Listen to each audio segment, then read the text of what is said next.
Shalom, shalom a todos. Mais uma vez dando continuidade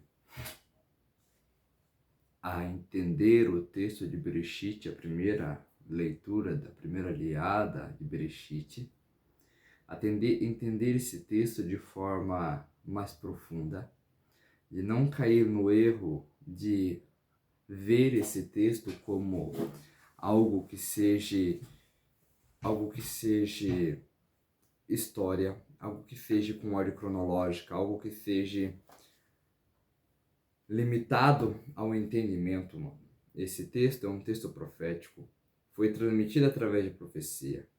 Não está limitado e não se limita ao entendimento do homem, porque a profecia ela está além da compreensão do raciocínio lógico. Sendo assim, por mais que a profecia também é entendida pelos homens, não havendo mais profetas na terra, não se tem um conhecimento exato de como inspecionar esse texto da forma que ele foi transcrita. E por isso todos os Rahamim vêm então nos advertindo, nos ensinando a maneira correta de nos aprofundarmos nesses assuntos sem que nós deturpe a palavra de Hashem, sem que nós venha acrescentar ou diminuir, mudar ou criar alguma coisa que não está aqui. Nós paramos no verso 6, né? Um verso que diz assim: Deus disse, seja um firmamento entre as águas, e ele dividiu entre as águas e as águas.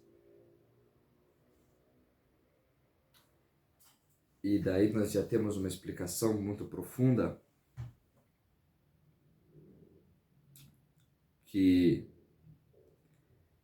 é trazido Sa'ad Hakiah, em hebraico, literalmente expansão, comumente traduzido como firmamento.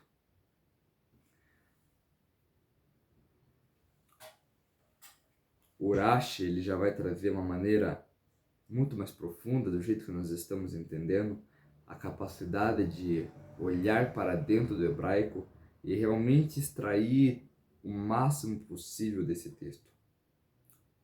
Seja um firmamento. O Rashi traz assim: que o firmamento seja reforçado, pois embora os céus houvessem sido criados no primeiro dia, eles ainda estavam frescos e só se consolidaram no segundo dia.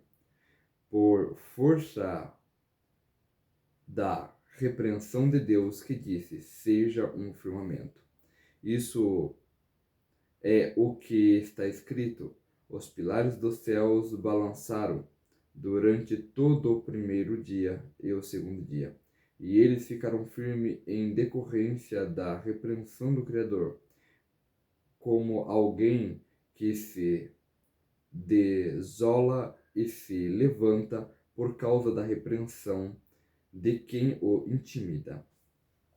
Aqui nós já vemos o Rashi trazer uma coisa maravilhosa que nós já tinha explicado um pouco, falando sobre a letra Beit, falando como se houvesse duas criações, né? Ou seja, houve uma criação inicial e depois houve uma segunda criação. Foi como se tudo fosse criado no primeiro dia. E depois, no segundo dia em diante, as coisas foram colocadas e organizadas, cada um em seu lugar. O conceito todo tinha sido criado, elaborado no primeiro dia. Da onde a gente aprende também que fala que o mundo ele foi tirado de dentro da Torá. Ou seja, Hashem olhou na Torá para fazer o mundo. Como assim? O que esse texto quer dizer? O texto quer dizer que no primeiro dia Hashem criou todo o conceito da obra dele perfeitamente, de seu começo ao seu, entre aspas, final. Uma conclusão, totalmente. E dias após dias, ele vai realmente dando sequência através de seu imenso poder nessas realizações e firmando, estabelecendo ela com convicção para toda a eternidade. Então tudo aquilo que nós aprendemos até agora sobre o Espírito, a descida de luz, sobre essa ideia que estava sendo transmitida, tudo isso é para resumir apenas que Hashem, ele iniciou algo muito grande, ele iniciou algo muito maravilhoso, mas não que ele estava criando a partir de algo que ele estava tirando daquele momento. Não. Não falando em que existia momento ou não existia momento, porque nós estamos falando em tudo de conceitos espirituais, as regras de espaço e tempo não se aplicam, mas a ideia é que ele tira de um conceito que ele já tinha criado no primeiro dia. Como nós já tinha falado, de a luz, ela ser aquilo que vai ser dispensada para os justos, de ser aquilo que vai ser entregada para os tzadikim. Ou seja, já é o conceito do Olam Rabá, já é o conceito da aproximação de Hashem, já é o conceito da única recompensa que nós realmente podemos receber nesse mundo, que ela realmente tem um valor. Todas as outras recompensas, por mais que elas tenham valor, todas elas são apenas, como que eu vou dizer, são apenas degustação daquilo que nós realmente almejamos, que era um contato, uma aproximação com a Hashem de forma muito íntima. Então nós viemos aprendendo que quando se fala da primeira luz, não se está falando da luz do sol, quando se fala dos céus, não está falando do céu que nós conhecemos com nuvem ou com estrela. Quando nós estamos falando desses conceitos, nós estamos falando de forças que foram criadas e depois essas forças foram colocadas cada um em seu lugar. Quando nós falamos que o Espírito de Deus se movia sobre as águas, que a palavra céus, né, em hebraico, né, o Shammai, lá tem água, essa expressão, a gente aprende que a Shem flutuava sobre ela, ou seja, a gente aprende que a Shem não estava fazendo uma criação direta, agindo de forma direta, mas ele estava meio que influenciando a criação, a agir de acordo com a sua vontade. Mais ou menos o que a gente vê aqui na Terra, quando a Lua, ela mexe com as marés. De fato, a gente não vê a Lua empurrando as marés, mas a gente percebe que é por causa dela, e a gente também conseguimos, hoje em dia, também por causa da ciência, averiguar e atestar que é por causa das suas rotações que isso acontece. É mais ou menos isso que a gente está fazendo. Ele estava criando algo a partir de nenhuma outra criação, dentro dele mesmo. Ele estava colocando essas forças lá dentro, aquele nome que a gente explicou no vídeo anterior. Se você não viu o vídeo anterior, eu peço que você veja, para não ficar perdido aqui. O vídeo anterior ficou um pouco grande justamente por isso, para trazer o conceito, para firmar essa estrutura, para nós poder dar uma sequência nos próximos versículos e eles começarem a fazer o entendimento. Resumindo, toda a criação ela acontece naquele único versículo, onde diz: no princípio criou Deus os céus e a terra. Tudo foi criado ali. Está tudo criado naquele dia, no dia 1. Aqui, nós, continuando o texto vem falar para nós que Deus fez o firmamento, e ele separou as águas abaixo do firmamento e as águas acima do firmamento, e assim foi chamado. Bem, separou, né? Geralmente trazido na Septuaginta como ele dividiu.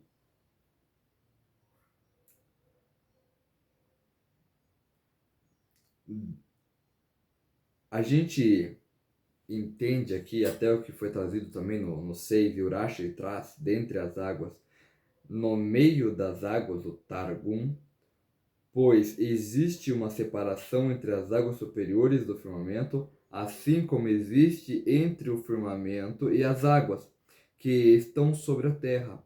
Disso se conclui que a mesma permanece suspensa por ordem do rei. Isso foi deixado para nós em Bereshit Rabá 4, capítulo 4, verso 3.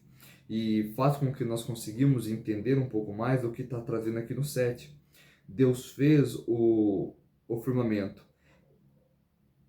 Ele retirou na sua posição, que é o significado do termo fazer, assim como no versículo, e fará, emendará suas unhas. Como que nós vamos conseguir entender isso daqui? Veja só, Aqui nós começamos a aprender já a importância que existe. Nós vamos ver isso na árvore da Sefirot, na árvore da vida, nós vamos ver isso na Sefirá de Biná, nós vamos ver isso em Adão e Eva. Hashem cria Adão e Havá no mesmo dia, junto, e depois eles os divide, eles os separa, fazendo com que a gente entenda que a única forma de algo ser realmente completo é o masculino ter uma ligação com o feminino ter uma ligação com o masculino. Aqui está acontecendo a mesma coisa. Hashem está dividindo águas superiores e águas inferiores. Nós estamos falando houve uma divisão, as águas superiores masculino, as águas inferiores o feminino. Nós temos agora Zerampim, Netzvah, Zerampim, o Zerampim é masculino, e aqui o Malhut, o feminino, Netzvah, Zerampim, o feminino de Zerampim. E agora nós conseguimos entender uma coisa maravilhosa. Esse mundo ele foi criado e assim logo no início a gente já começou a colocar separação, criar dualidade, criar divisões, masculino e feminino. Porém, eles só são completo quando eles estão juntos. E aqui nós aprendemos várias lições de como é importante nós estarmos juntos, masculino e feminino, numa mesma sintonia, com o mesmo objetivo.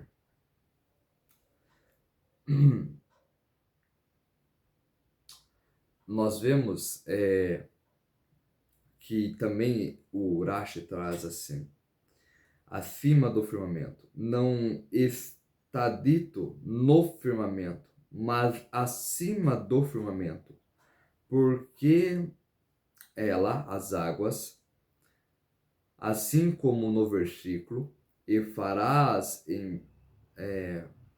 porque as águas estavam suspensas no ar. Tem um Midrash, Tefilim 19, verso 14. Porque não foi utilizada a expressão que era bom no segundo dia, porque o trabalho que envolve a água ainda não havia sido concluído até o terceiro dia. Apesar de já ter sido iniciado no segundo dia, algo inacabado é incompleto. E não é bom no terceiro dia, quando ele terminou o trabalho das águas, ele começou e terminou também o outro trabalho. Aí então repetiu a expressão que era bom duas vezes, uma vez pela conclusão do trabalho do segundo dia e uma vez pela conclusão do trabalho do terceiro dia. Isso tem Bereshit Rabbah, capítulo 4, verso 6.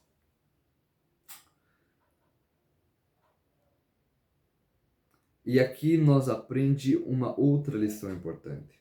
Veja só, até que o trabalho das águas, Hashem já tinha mexido com as águas superiores, mas até que ele realmente terminasse o trabalho das águas inferiores, ele não afirmou que era bom. Quando o texto vem falar para nós que Hashem não disse que era bom, foi porque nesse dia ele criou o Gehinnom. O que é o Gehinnom? O Gehinnom nada mais é do que uma purificação. E por isso foi nesse dia que ele mexeu com o Gehinnom, com a criação do Gehinnom, porque o Gehinnom, ele vem para purificar as nossas almas de delitos. Você não poderia, uma pessoa não poderia entrar no Gehinnom se ela não tivesse algum mérito. Uma pessoa sem mérito algum não é capaz de entrar no Gehinnom. A pessoa deve merecer entrar no Gehinnom, deve ter algum mérito, alguma coisa boa que ela conseguiu construir para Hashem, nesse mundo, para que ele possa entrar no Gehinnom, porque o Gehinnom faz parte dessa ligação com as águas superiores, que pode purificar o homem.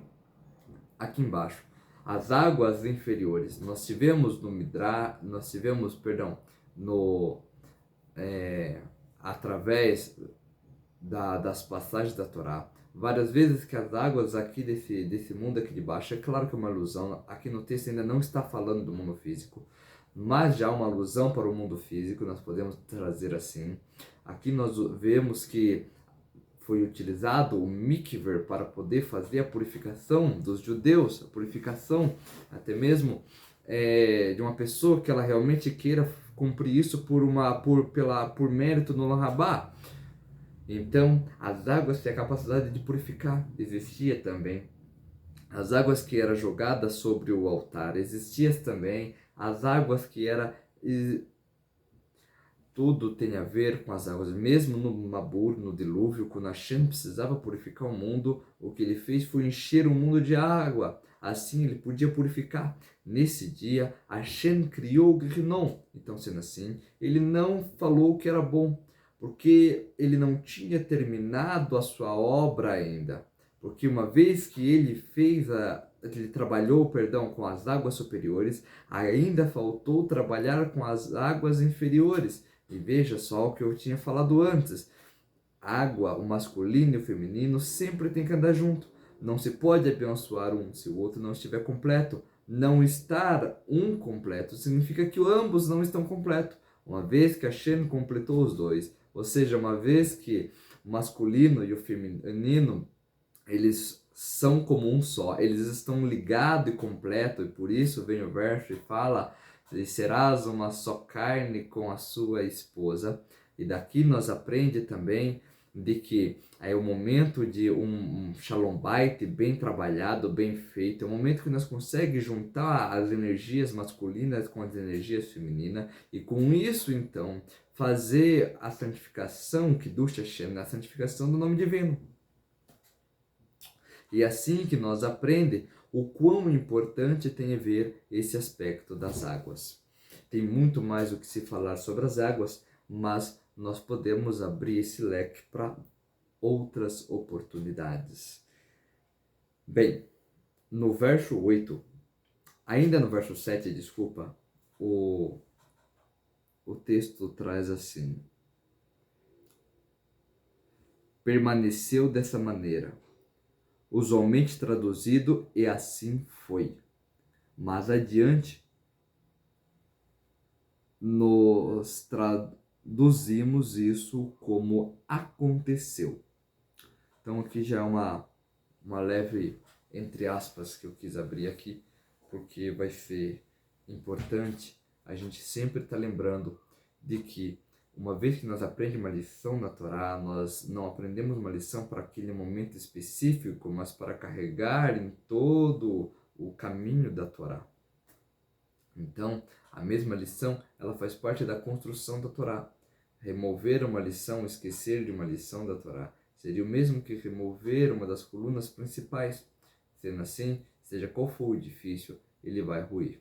Ou seja, para nosso entendimento sobre esses textos está bem completo. É bom que nós entenda ele e leve cada aprendizado como uma construção, para poder realmente entender qual o objetivo aqui. A Torá, ela não vem ser um livro de história. A Torá, ela não vem falar como Deus criou o mundo. A Torá, ela vem falar por que Deus criou o mundo, por que Hashem criou o mundo. E aqui nós estamos aprendendo. Todos essas, como que eu posso dizer? Todas essas personificações desse texto, através de palavras, de conceitos que não poderiam ser materiais, mas que estão de forma ilusória nessas palavras, elas vêm apenas para nos ensinar a como nos comportar com o próximo, como nos comportar com Hashem, para nós sermos capazes de emulá-lo, de imitá-lo, de nos ser um povo sagrado, um povo santo. Sejais santo para o Senhor vosso Deus, sejais separado para o Senhor vosso Deus. E essa maneira de nós podermos conhecer Hashem, só assim para poder amar Hashem. E dessa forma nós aprendemos aqui então de que cada construção, cada pequeno episódio, ele está revelando a maneira de nós nos comportarmos, que vai fazer com que nós esteja conectado com o Eterno, conectado com o Kadosh Baruch Hu, fazendo com que a nossa existência tenha algo que não nos separa dele, para assim, dessa forma, nós termos vida.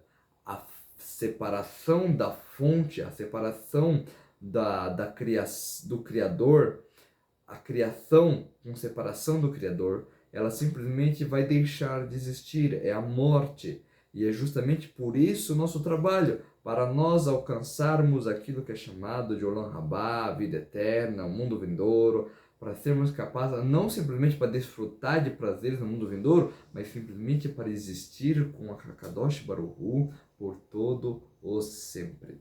E esse é o ponto que nós estamos entendendo agora, que a Torá não veio explicar como Deus fez o mundo, como Hashem fez o mundo. A Torá, ela veio dizer por que ele fez o mundo. Uma vez que nós entendemos o motivo que ele está fazendo o mundo, nós também entendemos nossa importância nesse mundo, o grau de nossas responsabilidades, de nossas ações.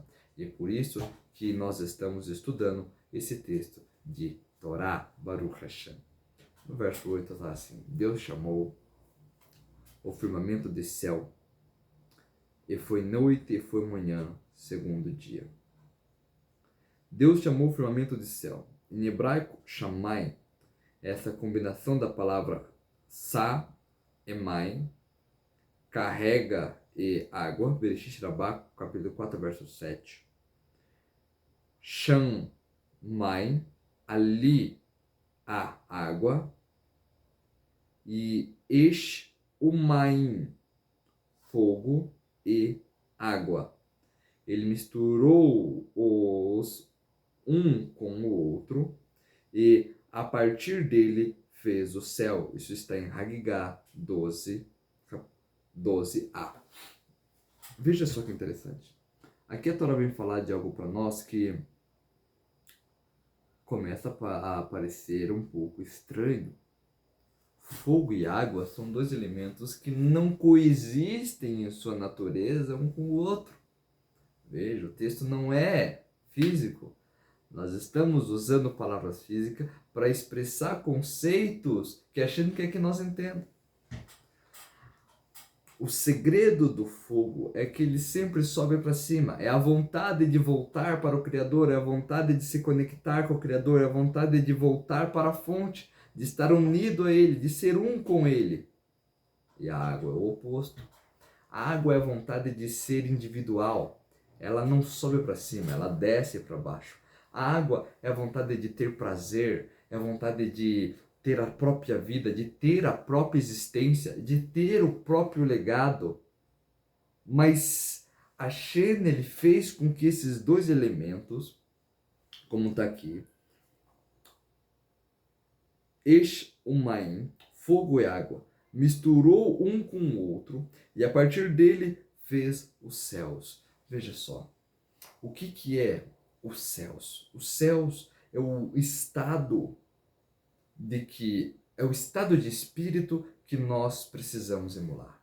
Um dos ditados, que na verdade não é um ditado, chega a ser uma lei para nós, é que o nosso objetivo nesse mundo é trazer os céus para a terra, trazer Shammai para a terra. Mas veja só que interessante. Shammai é um estado de espírito onde o seu prazer físico e a sua vontade de se conectar com o Criador não atrapalham um ao outro. Geralmente, nesse mundo, nós temos justamente esse trabalho. Nós temos esse problema. Muitas das vezes, o nosso serviço, nossos trabalhos, nossos pensamentos, a nossa má inclinação, ela não tende a respeitar a nossa vontade de se conectar com Hashem, de se purificar, de ser um com Ele, de estar um com Ele. E isso é contraditório. Assim, o que geralmente fazemos nesse mundo é que ora nós somos fogo e ora nós somos água. Ora, a pessoa quer comer, ela quer sentir o prazer do vinho, é errado, não bebam vinho pelo prazer do vinho, bebam o vinho simplesmente para elevar o nome de Hashem. A comida é a mesma coisa. Ora nós quer sentir o prazer desse mundo físico, quer ter contato de forma absoluta com esse mundo físico. E ora não. Ora a pessoa fala assim, olha, eu não quero mais isso, eu quero me conectar só com a Hashem, eu quero só rezar para a Hashem, eu quero ser um só com a Hashem. Ora é fogo e ora é água. Uma das características que nós precisamos emular, que nós temos que colocar para dentro de nós, é justamente essa, de ser capaz de ter uma individualidade, de poder sentir prazer, mas que esse prazer seja para elevar o nome de Hashem. Esh Umaim, fogo e água junto. Nós sentir prazer para elevar o nome de Hashem. É um copo d'água. Estou com sede. Fazer abrahá com alegria, com kavaná, com intenção. E dessa forma, o prazer da água, espiritualmente falando, prazer. E o fogo, espiritualmente falando, a vontade de se conectar com o Criador. Agora é um só, misturado, emulado, consertado. Mas será que é tão fácil assim? Não é tão fácil assim. É em todas, não é só em momentos de reza. É em todos os momentos da nossa vida. Em todos os segundos, em todas as lições nós temos que aprender. A Hashem liberou essas forças, colocou essas forças no universo. Só que essas forças são para nós utilizarmos da maneira que Ele as deixou para nós emularmos. Não podemos ser ora uma coisa, ora outra coisa. Nós temos que ser completos. Veja que a ideia de Vavurro, do caos, ela não aparece no Shammai, ela aparece na Terra. Hashem criou um modelo perfeito. E também dentro desse modelo perfeito, ele criou algo que é complexamente pesado, é difícil. Esse é algo que se espera muito de lá, mas que ainda está em processo, está em trabalho de ser aprimorado. Veja só, uma vez esse mundo já foi aprimorado, nós optamos, vamos chegar nessa passagem ainda no Gan Eden, de comer do fruto. Uma vez que nós comemos do fruto do bem e do mal, então nós simplesmente colocamos o mal dentro de nós e mais uma vez trouxemos o caos para o mundo.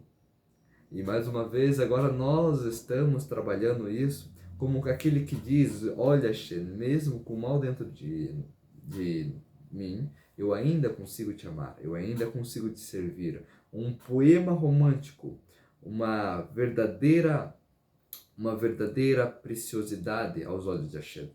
Mas para isso nós temos que conseguir consertar essas fagulhas e não consertar as fagulhas, me perdoe. Nós precisamos organizar essas fagulhas na forma que Hashem deixou.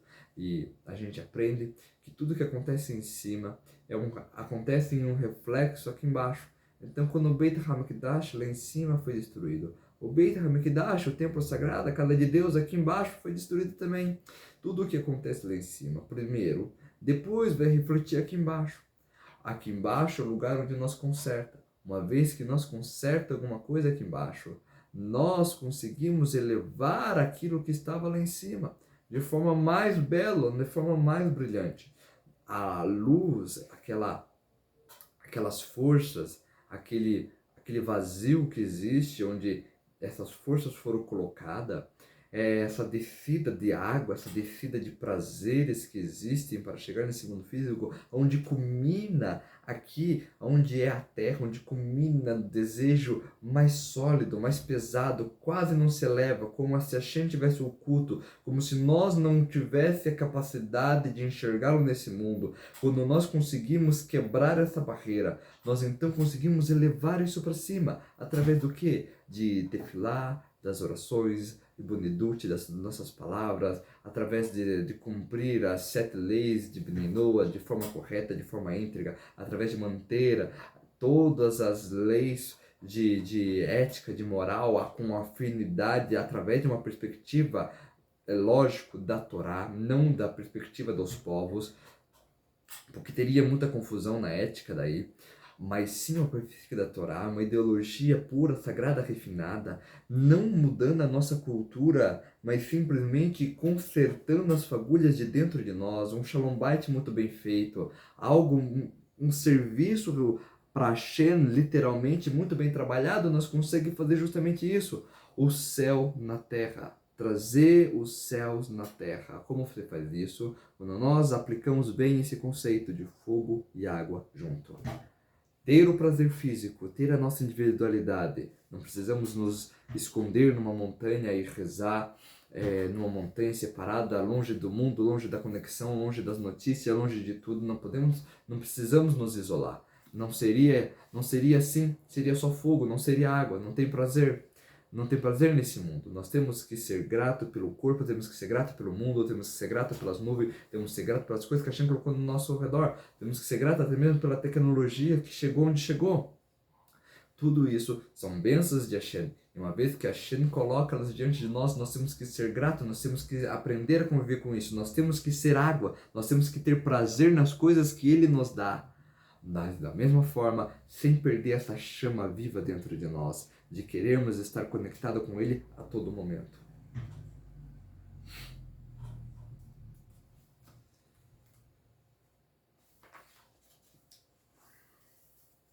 No verso 9. Deus disse que as águas só sobem os céus e sejam reunidas num só lugar, e a terra seca será vista, e assim foi. O Rashi traz assim, que as águas sejam reunidas. Elas estavam separadas sobre a superfície de toda a terra. E ele as reuniu no oceano, que é maior de todos os mares. Porque de Rabi Eliezer, capítulo 5, Bereshit Rabbah, capítulo 5, verso 2. Veja só. Hashem reuniu os prazeres. O que significa? Os prazeres estavam sobre toda a superfície da terra. Os prazeres eles estavam dominados. Tudo aqui estava caótico, sem forma. Hashem delimitou. O que delimitou? Colocou a regra. Colocou, estabeleceu uma porção. Estabeleceu uma porção seca. Ele reuniu as águas. Isso significa que existe leis, existe regras, existe limite. O prazer ele está todo reunido num só lugar. Todos os oceanos faz parte de um mesmo oceano. Todos os prazeres foram colocados em um único lugar para que exista uma porção seca. Existe o livre-arbítrio. Aqui nesse momento, Hashem está colocando o limite. Existe o desejo de comer, né, o terceiro prato, o segundo prato. Só um exemplo. E bem que Maimonides traz que é sempre bom sair da mesa com fome. Nunca se alimentar ao ponto de sair cheio, estufado. O Maimonides traz que isso é prejudicial à saúde e é contra a vontade de Hashem. Bem, o ponto aqui de o prazer estar reunido, de existir uma parte seca, isso faz com que nós aprendamos uma lição muito grande. Existe um ponto que a gente não pode, existe um ponto que é caótico, existe um ponto onde que o prazer lá, ele já não tem mais vida, ele é seco. Veja só. Da mesma forma que se tivesse só prazer, agora imagine como seria um mundo onde só o prazer controlasse tudo. Apenas a minha vontade e o meu desejo fossem as leis que regessem todas as coisas. Aconteceria o que aconteceu no Mabur. Tem uma parte no Mabur que nós vamos ensinar mais para frente que fala davam e vendiam em casamento. Os chefes das pessoas, dos seus vilarejos, Eles, antes que uma moça pudesse se casar, eles tinham relação com ela. O noivo, quando ele tinha relação com a sua esposa na sua noite de núpcia, ela já não era mais virgem. Ela já tinha sido violentada pelos homens que ali eram seus líderes, porque eles diziam que o prazer, que o viver era o mais importante. Olha, fui colocado nesse mundo para viver, fui colocado nesse mundo para sentir tudo. Então eu quero sentir todos os prazeres. Eu quero sentir todas eu quero sentir todas as diferenças, eu quero sentir todos os sabores, mas a Shem vem e nos ensina qual é a maneira correta de nos comportarmos através disso daqui. Aqui a Shem ensina. Ele reuniu os prazeres, deixou de uma forma que cobrisse tudo e deixou parte seca, partes que nós não devemos tocar, partes que nós não devemos almejar, coisas que por mais que elas sejam boas, nós temos que se perguntar se ela está permitida ou não está permitida para nós. Se ela é completamente seca, inerte, sem vida, ou se ela pode ser, então, regada e alimentada. Aqui, essa delimitação das águas é a delimitação do prazer. Aqui Hashem falou, o prazer tem limite. A Torá é a porta que nos faz passar por esse corredor, onde nós aprendemos quais são os limites estampados nos umbrais dela. A Torá, ela testifica para nós o que nós podemos fazer, o que nós não podemos fazer. E tudo aquilo que nós não conseguimos absorver por tão imensa é a Torá, nós temos os nossos sábios, os rabinos, que são capazes de enxergar esses detalhes e trazer eles para nós. Baruch Hashem.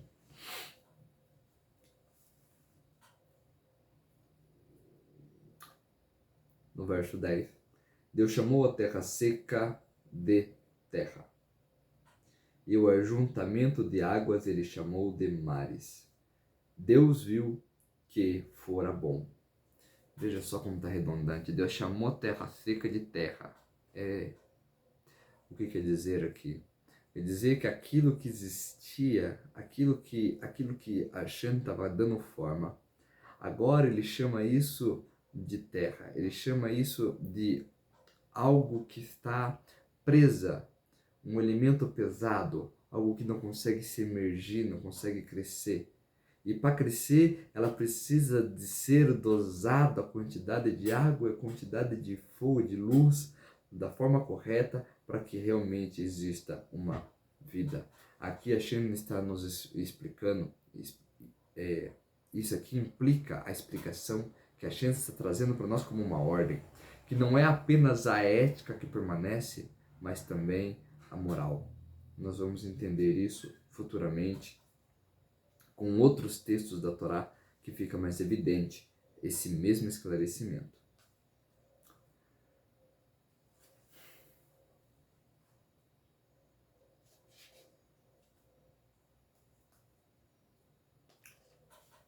Ele chamou mares, e por acaso todos os mares não são unidos entre si como se fosse um mar? Contudo, o sabor de um peixe que vem do mar de Aco é diferente do sabor de um peixe que vem do mar de Aspamia, Espanha. Erev 39. Aqui a Shem está colocando algo maravilhoso para nós. E o Urashi consegue mostrar, como eu falei, os mestres nossos são capazes de revelar esses segredos tão profundos. Aqui o Urashi traz que por mais que todos os oceanos sejam só, não quer dizer que todos os frutos dele tenham o mesmo sabor. Existe diferença entre os oceanos, dentro de um único oceano. Existe diferença em seus mares, existe diferença em suas águas. E aqui nós aprendemos que não é porque Hashem juntou todas num único lugar, que significa que existe apenas um único prazer. Olha, o prazer seu tem que ser estudar a Torá e não existe outro prazer. Não pode ter prazer em comer, em beber, não pode ter prazer em casamento, não pode ter prazer em... Não é isso, não é isso, não é verdade. Existem muitos frutos no mar, existem muitos prazeres lá. E cada água, por mais do que seja todos do mesmo oceano, cada água revela o seu fruto de sabores especiais, com maneiras e com formas também, às vezes, que são especiais. E aqui o Urash, ele revela para nós. Não é porque Hashem juntou, delimitou, demarcou, que significa que nós não podemos ter vida, que não podemos ter alegria. Devemos nos alegrar. É claro que durante essa gravação que eu estou fazendo, né, Israel está passando por um momento muito triste. Nós estamos com os nossos corações partidos pelo que está acontecendo em Eretz Israel, o ataque do Hamas, né? Porém, a Torá ensina para nós uma coisa muito importante. Tudo é para o bem. Tudo é para o bem. Hashem está no controle de todas as coisas. Como diz no Salmo, ele renova a obra da criação todos os dias. O Sidur traz, ele renova a obra da criação permanentemente todos os dias. Baruch Hashem. Aqui nós aprendemos uma coisa maravilhosa também, que seja o que for que Hashem está criando, está renovando, está fazendo por nós, é para o nosso bem. Então, até mesmo essa situação que nós estamos vivendo, Gamzu Letová, isso é para o bem. De alguma forma, existem vezes que nós conseguimos entender aquilo que a Hashem está nos revelando por ser bênçãos reveladas, bênçãos que é fácil de absorver, que está escancarada, um milagre, um mar se abrindo. E às vezes existem bênçãos ocultas, elas vêm com sofrimento, elas vêm com dores, no momento nós não conseguimos entender. No momento a gente às vezes não consegue nem sequer explicar por que tal coisa aconteceu. Talvez seja até difícil para nós dizer por que um filho, uma filha, por que uma criança, por que um idoso. Mas de certa forma nós sabemos de uma coisa especial. Mesmo que a gente juntasse toda a alegria nesse mundo, ela não conseguiria ser comparada a um único minuto, a um único segundo de todo o tempo que existiu esse mundo e de todas as alegrias que cada ser humano passou. Se fosse colocado apenas um único minuto para um único ser humano passar no Olam Rabá, seria superior a todas as alegrias juntas que toda a humanidade passou até os dias de hoje. E aqui nós aprendemos uma coisa maravilhosa. Seja o que for que nós deixamos nesse mundo, nós estamos construindo algo no mundo vindouro. Os egípcios, eles construíam grandes casas funerárias, e eles colocavam muito ouro, muita prata, acreditando que a alma, quando ela partisse para o pós-vida na embarcação, que levasse ela para além do horizonte, para se encontrar na balança e medir se o peso de seu coração era mais leve que o peso de uma pena. Naquele momento, ele acreditava que tinha que ter bastante ouro para que ele pudesse, então, receber com muitas riquezas, com muito luxo, a vida que ele teria eterna no mundo pós-vida. Porém, nós aprendemos que nós não precisamos juntar ouro, não precisamos juntar dinheiro, créditos no banco para isso. Nós precisamos juntar mitzvot, méritos espirituais, de fazer os tehilim, de cumprir a Torá, de fazer a mais, de dar tzedakah a mais, principalmente em épocas como nossa que nós estamos vivendo, ser capazes de realmente colocar a mão no bolso, de fazer um investimento, de fazer um planejamento, né?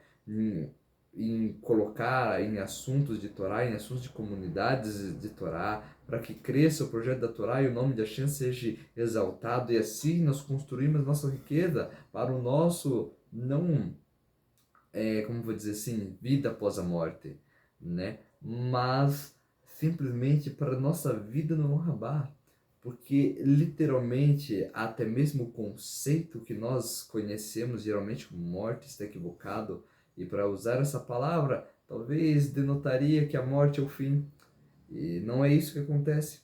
A morte é apenas um começo.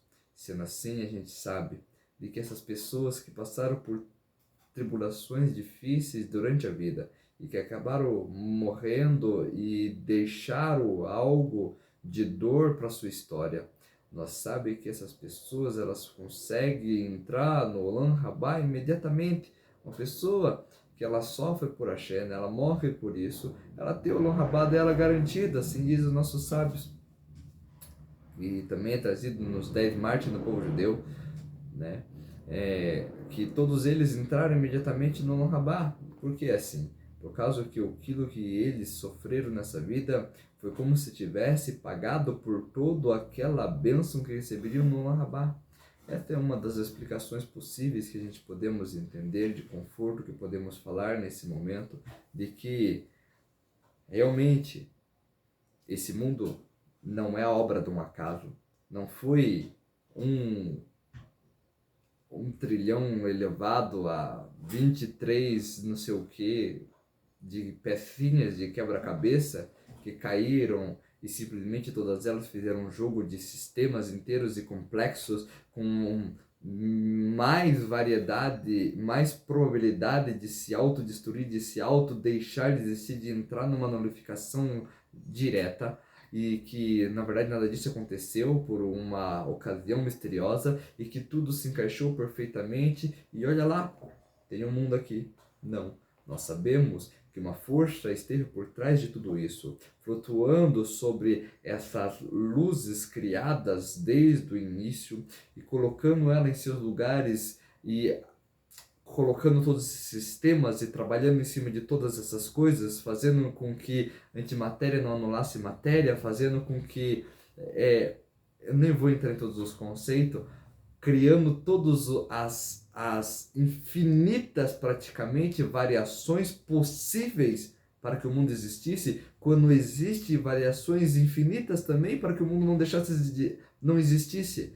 E sendo assim, Hashem manteve esse mundo. Um Deus tão poderoso como esse não cria a obra dele para ele apagar depois. Ninguém, nenhum pintor, nem sã consciência, ele pinta algo do íntimo da sua alma, com todo o seu coração, para simplesmente queimar isso depois. Um pintor, por mais simples que ele seja, se ele fizer algo do seu coração, de sua alma, ele vai querer guardar aquilo perpetuamente. E assim fez Hashem. Por isso que está escrito também que o mundo perdurará para sempre.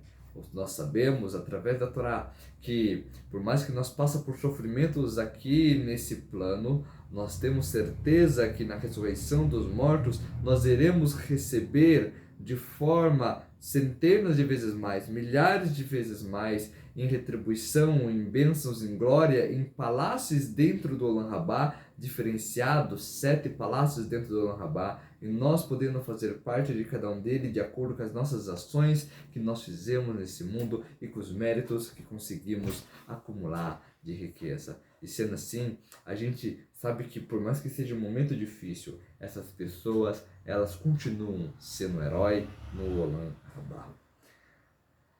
E por isso a importância de nós estarmos apegados na Torá. Porque essa é a única forma de conexão, de contato que nós temos com o Criador de todas essas forças, de todo esse universo, e de todos os universos. Bem,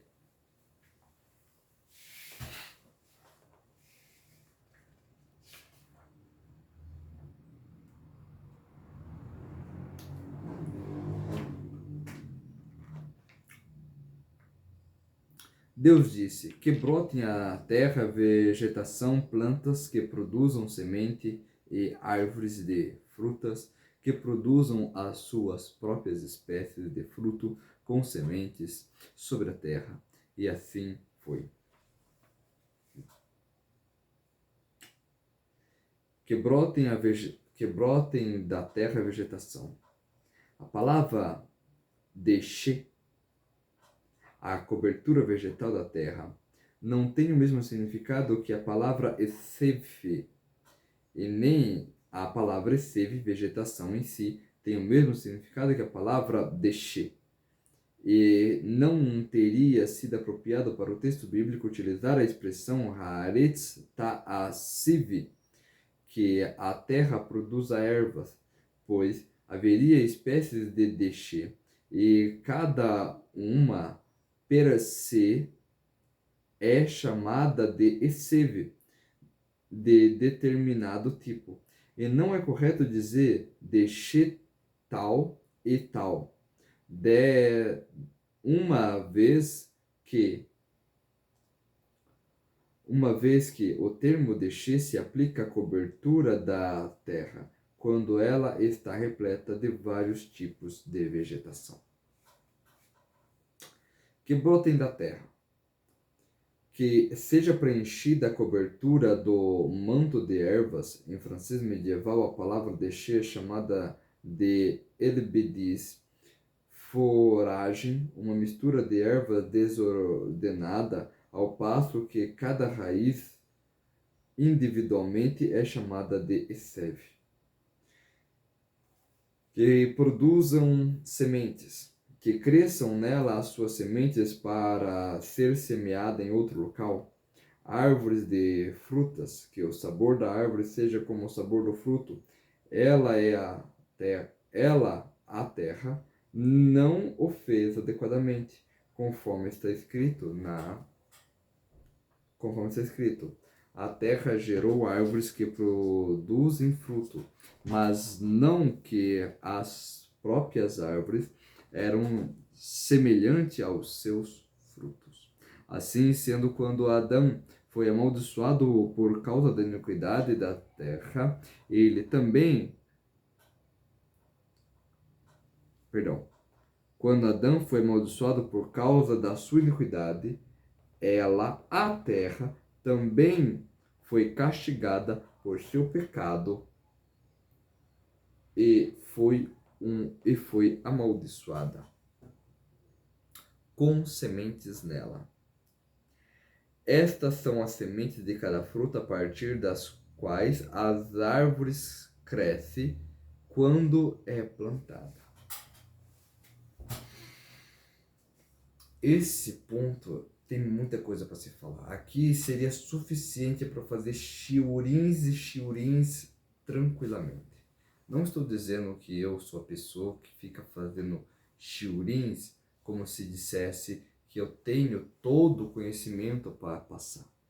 Tudo o que eu tenho, eu aprendi com os mestres, com os rabinos ortodoxos, as orientações deles, e tudo o que eu aprendi, eu estou também dividindo com vocês, de tal forma que eu não tenho todo o conhecimento dos mestres, mas apenas para dizer aqui que mesmo no meu pouco conhecer, seria o suficiente para fazer muitos shiurins só dessa explicação aqui, dessas palavras aqui, perdão.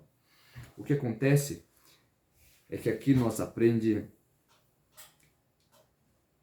que existe diferença entre o processo da criação e aquilo que realmente a Hashem está criando e o porquê. A ideia de árvores com semente e de elas serem o fruto e não de elas gerarem o fruto tem a ver com nós, seres humanos, sermos o fruto e não gerarmos o fruto. Muitas das vezes nós criamos essa expectativa dentro de nós. Olha, eu vou fazer assim. Entre quatro paredes eu talvez não consiga ser 100%. Mas lá fora eu vou gerar o fruto. Esse fruto vai ter semente, ele vai crescer, ele vai se tornar outras árvores. Ele vai conseguir existir muito depois que eu for. Por mais que eu não consegui fazer 100% certo, eu vou passar para o outro conhecimento 100% certo, porque o outro consiga fazer. O outro faz a mesma coisa, ele não se torna o fruto, mas gera o fruto. E todo mundo gera o fruto, mas não se torna o fruto. Não é isso que a Hashem quer.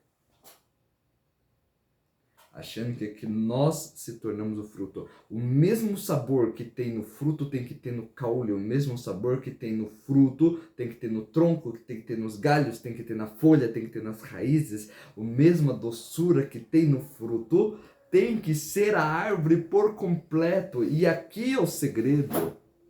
do que esse texto, um dos segredos, dos muitos segredos, do que esse texto está revelando, do que esse texto está trazendo. É essa a explanação. Muitas das pessoas vêm para esse movimento Benenoa, já veio com muitas bagagens de lá de trás, e ele traz essa mesma coisa. Porque lá atrás ele fazia isso, 1h30 ele era fulano de tal. Depois daquilo dali ele era só mais uma pessoa no meio do mundo.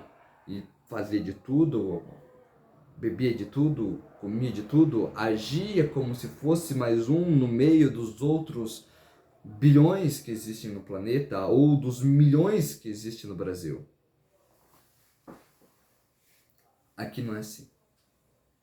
Aqui aquilo que nós somos por dentro, nós temos que passar para fora.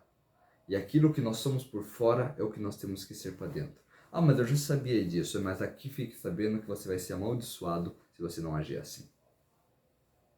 Ah, mas esse é o meu jeito, eu não sei controlar minhas emoções. Quando eu vi, eu já fiquei bravo, quando eu vi, eu já fiquei com dúvida, quando eu vi, eu já desacreditei um pouco, quando eu vi, eu já... Aqui não é assim. O nosso trabalho é justamente esse, é refinar, emular, refinar nossas características ao ponto de elas serem consideradas de um Benenoa. Nós vamos falar muito sobre esse nome Benenoa, tem muita coisa grande sobre ele. E nós aspirantes de Benenoa, nós chamamos de Benenoa, mas frente aos tzadik da Torá, quem pode se chamar assim? Seria um descaso tremendo. Frente a Abraham, a Isaac, a Jacob, frente ao próprio Noah, que andava com Hashem, com inspiração divina, chegar nesse ponto é o nosso objetivo. Temos que ser humilde. Esse é o primeiro ponto.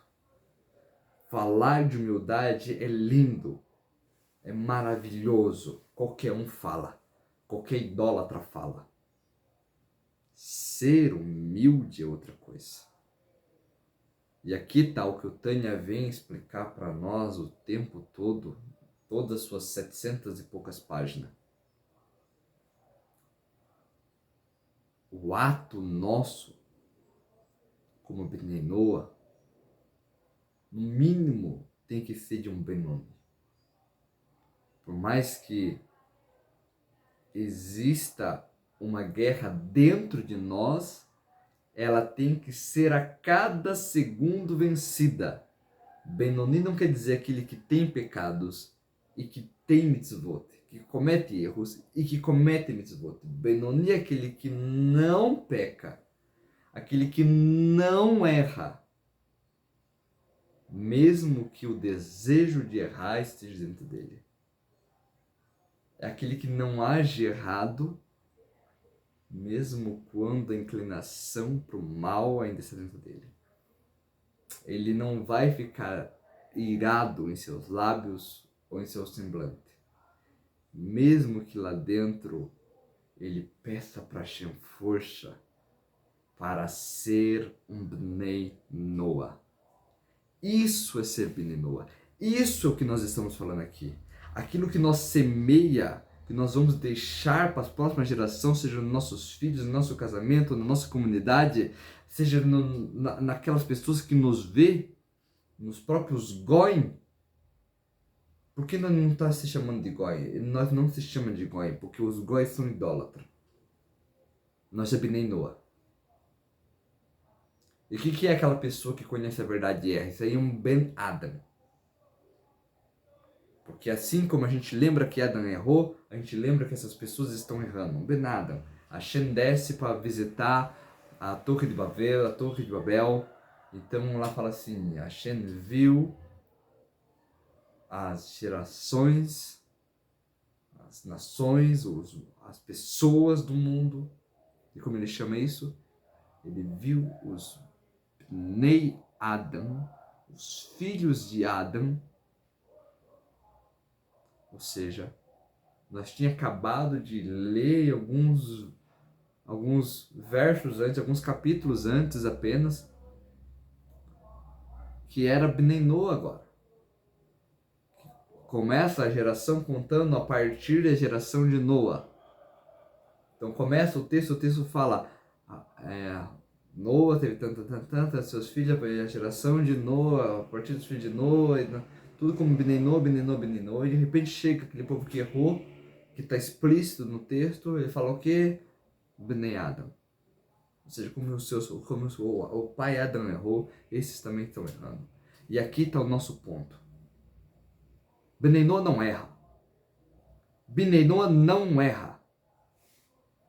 Se a pessoa ainda está errando, ela é aspirante a Bnei Noa. Vamos começar a ser humilde aqui nesse ponto. Nesse ponto nós já temos que ser humilde. Tudo bem, a gente carrega o título, tá na Kippá, tá na nossa declaração que nós fez, na nossa carteirinha, o Rav Yaakov, tá lá, Bnei Noa. Mas frente aos Bnei Noa da Torá, frente a Yetro, o Jetro, sogro de Moshe, frente ao próprio Moshe antes da Torá, frente a Yitzhak, frente a Yaakov, frente a Abraham, frente a Shem, o mesmo chamado de Melk, Tzedek, frente a Ever, frente aos Bnei Noa da Torá, quem somos nós? Então esse é o ponto que a Shem está falando aqui nessa porção, nesse trecho. A Shem, quando ele pede para nós ser árvores, ele diz para nós sermos o fruto com semente. E não para nós gerarmos fruto com semente. Ser poético é lindo. Ser romântico com a Torá é mais lindo ainda. Perigoso me fazer chorar. Ser verdadeiro, esse é o ponto. Ser capaz de amar o próximo, esse é o ponto. É fácil demais, mas é fácil demais nós, como pessoa, dizermos, repetindo como faz papagaios, como faz periquito. Acho que não é o periquito que repete, né?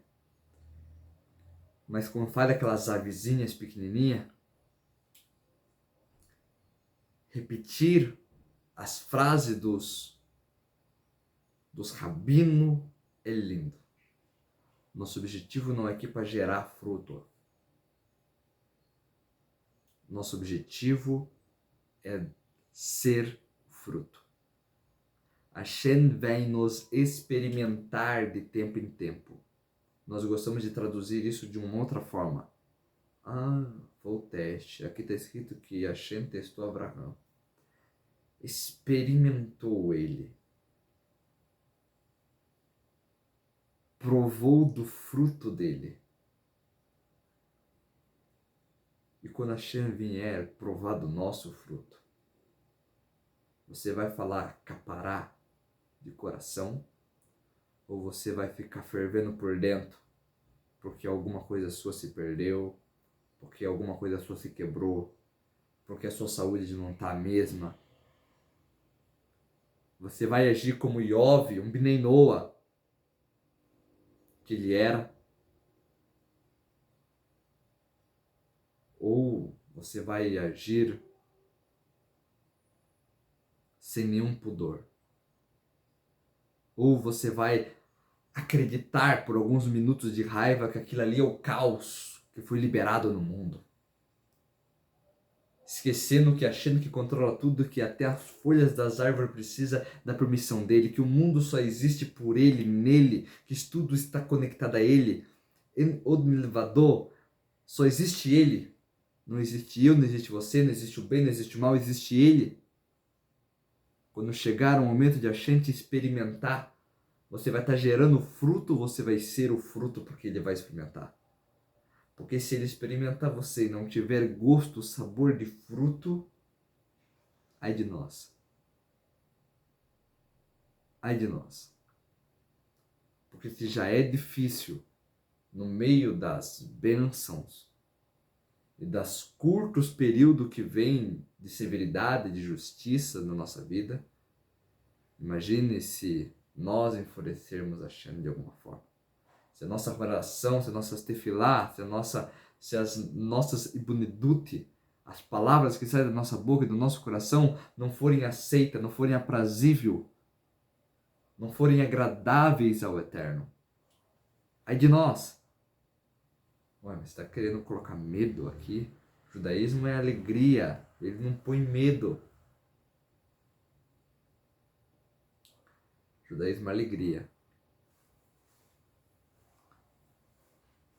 Para quem está certo. Os justos celebrarão, os justos cantarão. Mas nós temos que ter essa posição, esse nome, de justos. Esse é um ponto importante. Falo com a Hashem. Deixa eu ver aqui.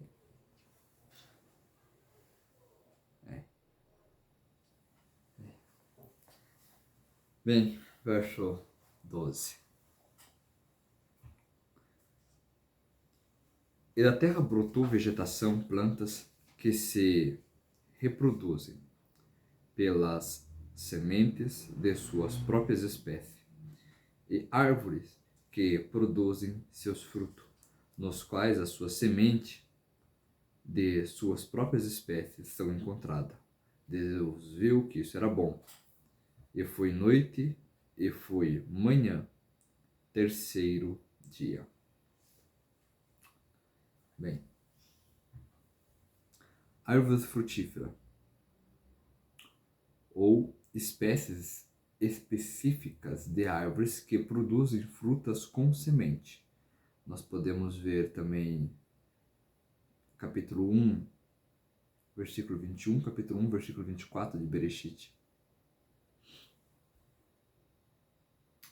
E da terra brotou, Urashi traz, ainda que não tenha sido utilizada a expressão leminehu, segundo as suas espécies, e a respeito das ervas, quando elas foram ordenadas a crescer, as mesmas ouviram aquilo que as árvores havia sido ordenadas e deduziram por análogo que isso também se aplica ao seu caso, conforme está explicado na narrativa da Agadá em Shechitat Hulin.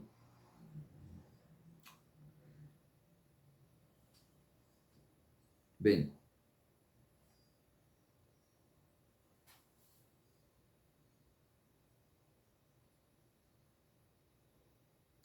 aqui nós aprendemos um outro ponto específico aqui, muito específico. Aqui ele está falando que as ervas foram ordenadas a crescer. Deus viu que era bom esse espalhar de semente.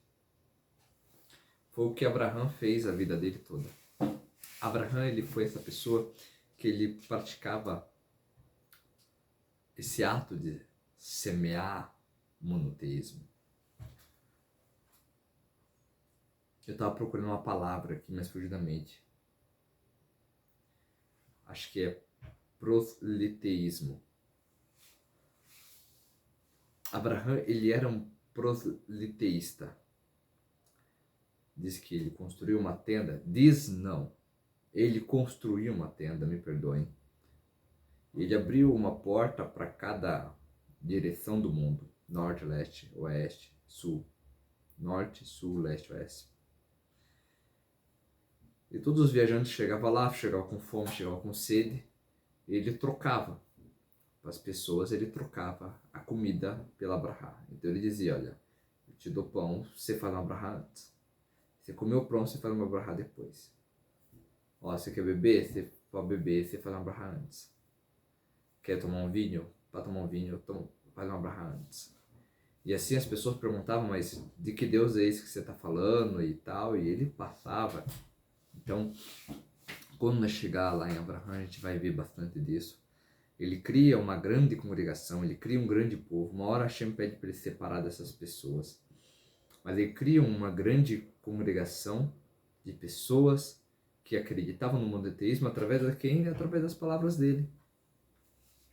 Hashem viu esse ato de semear. É lógico que esse ato de semear geralmente também é trazido como pai e filho.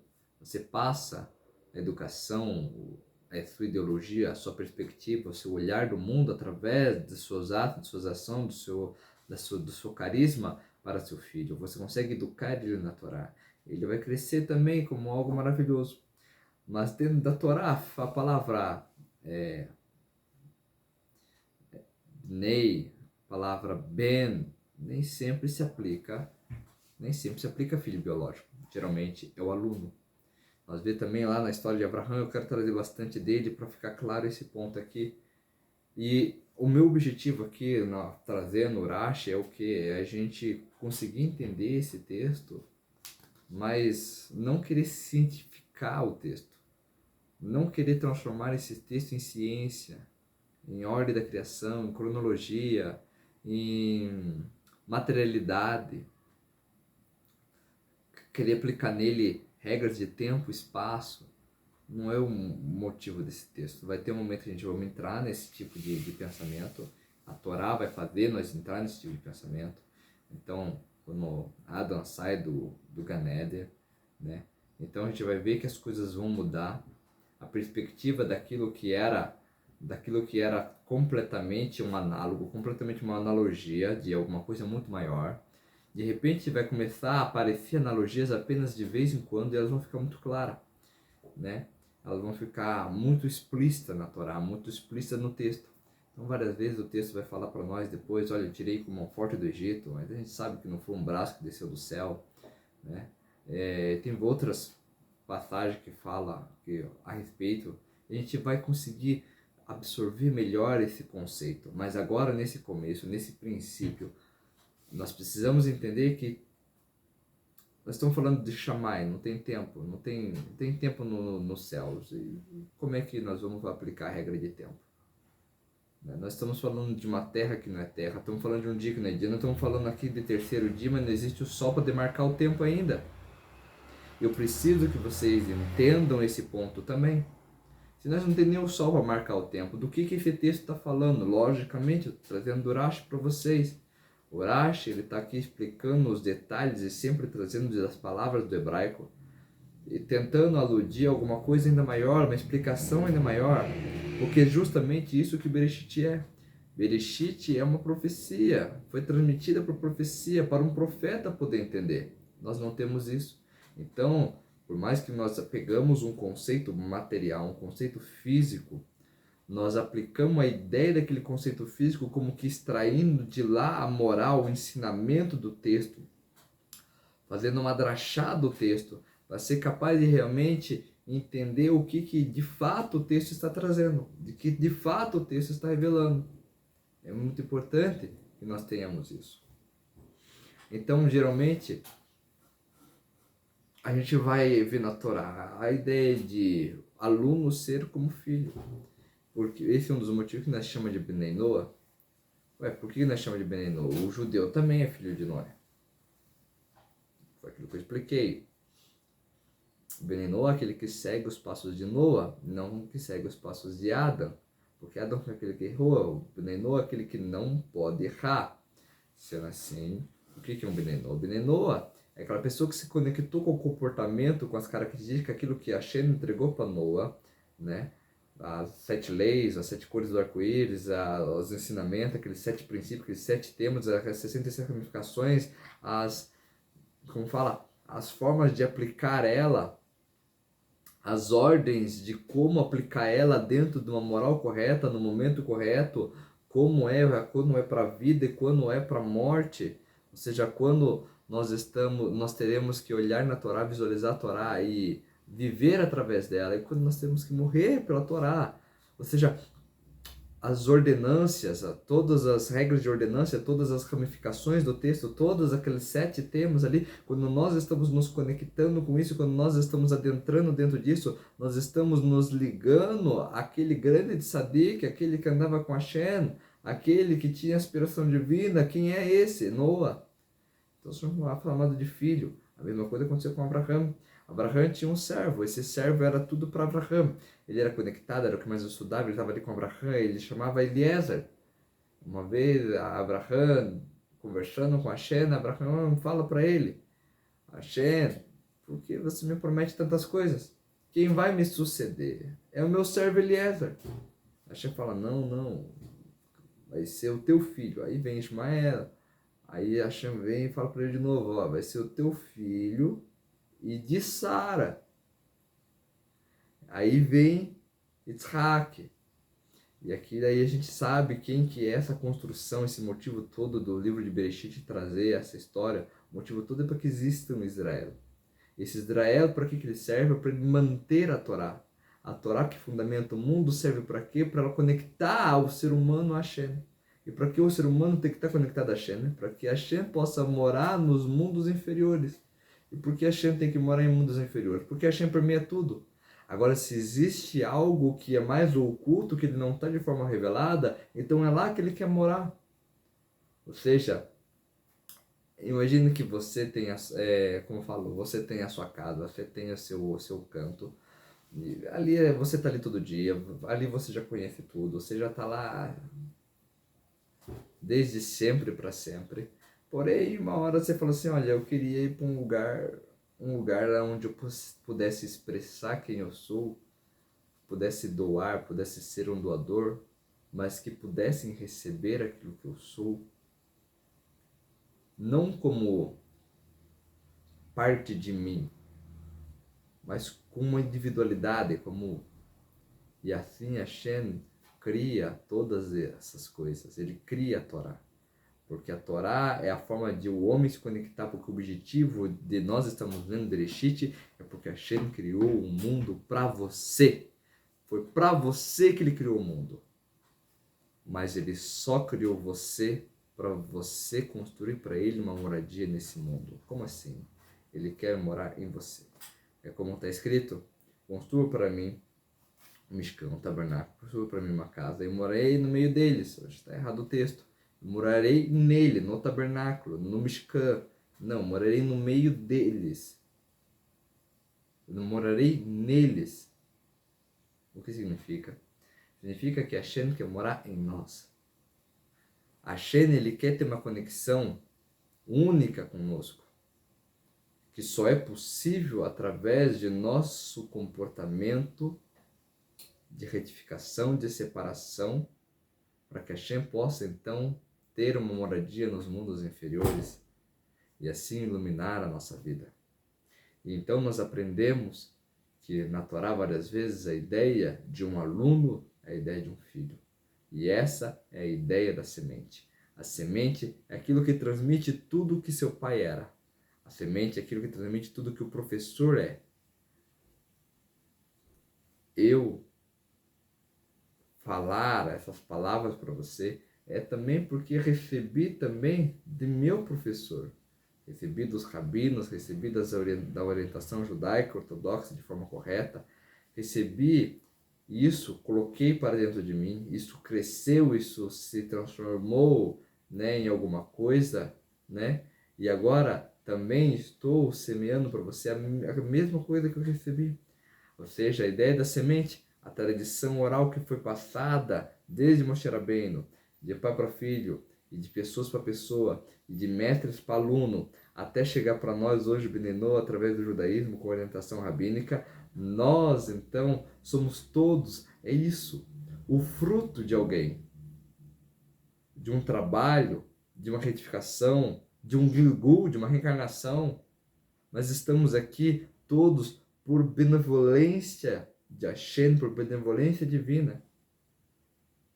E aqui nós aprendemos que não importa se nós é uma ervinha, ou se nós é uma árvore, se nós é um arvoredo, se nós é algo pequeno ou algo muito grande.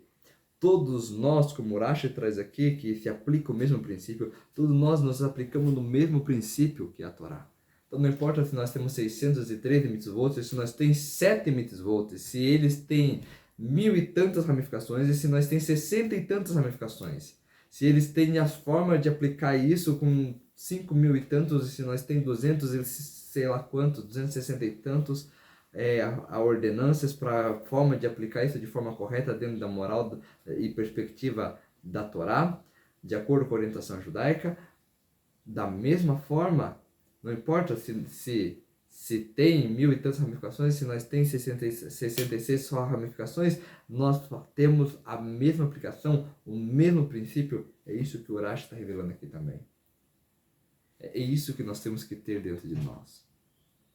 A Torá é uma, a Hashem é um, a Hashem Echad, Baruch Hashem.